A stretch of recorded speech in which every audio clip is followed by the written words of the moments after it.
Balin, Dwalin, Keely, Feely, Dory, Ori, Nori, Oin, Gloin, Biffer, Bofer, Bomber, and Thorin Oakenshield.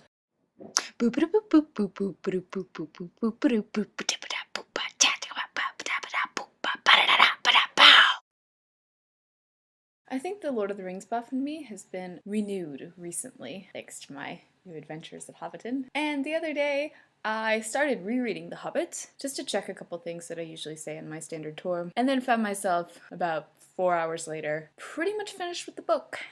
Funny how that happens. In my defense, I haven't reread that book in a very long time. I'm pretty sure the last time I read it was like freshman, sophomore year of high school. So that was a while ago. So I definitely needed a Hobbit refresher. And what I kind of forgot about it is how much of an adventure book it is. Think about Bilbo. He's a bit of a reluctant adventurer. I went out and took my adventure, and he kind of had to be forced out of his door by a wizard and 13 dwarves. Bilbo's problem is that he's kind of in two minds. So he's a Baggins. His dad was a Baggins, but his mother was Belladonna Took. And the Tooks are very adventurous for hobbits. The Bagginses are rather boring. So Bilbo kind of has both aspects in his blood. He has the Baggins side, which would prefer to sit at Bag End for the rest of his life, cooking eggs and ham for second breakfast, not going on adventure.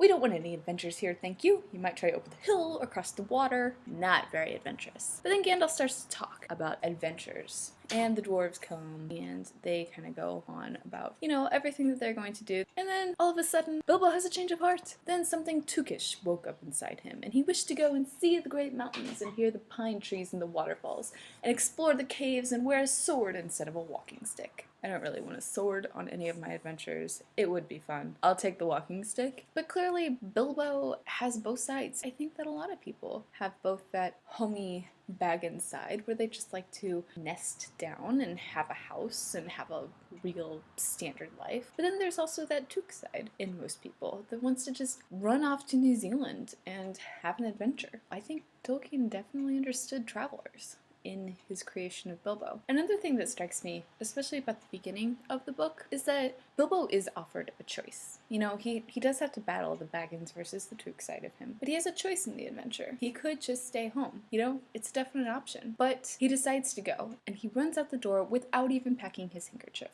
Isn't that the way you should do it? I mean, if you're gonna do it, just go. Forget all of this wishy-washy, oh, if I had money, if I had the time, if I had the guts, if I had whatever your excuse is. You stop making those excuses, and you run out the door, and you chase after the dwarves, and you yell, I'm going on an adventure to the nearest hobbit that you see. And you come back, and yes, they think you're a bit of a weirdo, but you know what? You have stories that they never will. And you are wealthy beyond belief because you helped kill a dragon. There's another quote in here that I kind of really liked, and it's just a little sentence.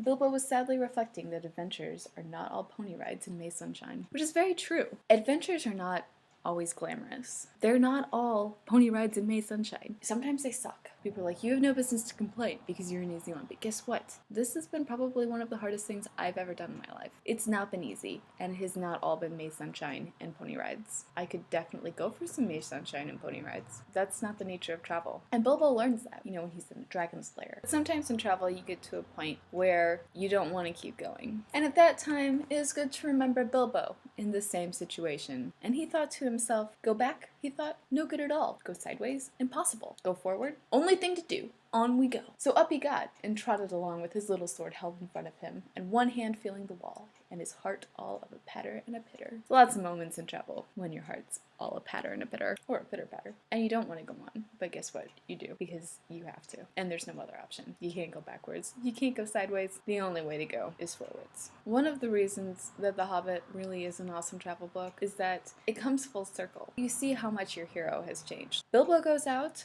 and right before he goes in with Smaug, Tolkien points out, already he was a very different hobbit from the one that had run out without a pocket handkerchief from Bag End long ago. He had not had a pocket handkerchief for ages. He loosened his dagger in its sheath, tightened his belt, and went on. Because that's what travel does to you. It makes you give up the pocket handkerchiefs, makes you strap on a dagger, and it makes you head forward. And it changes you. So that's all I really got. Guess what I'm gonna do next? I'm going to read the Silmarillion. I started reading it years ago and could not finish it. And now I feel like it's required reading. I'm determined to do it. So, bye. This is also a really good travel quote. It's from Lord of the Rings, Aragorn's Prophecy.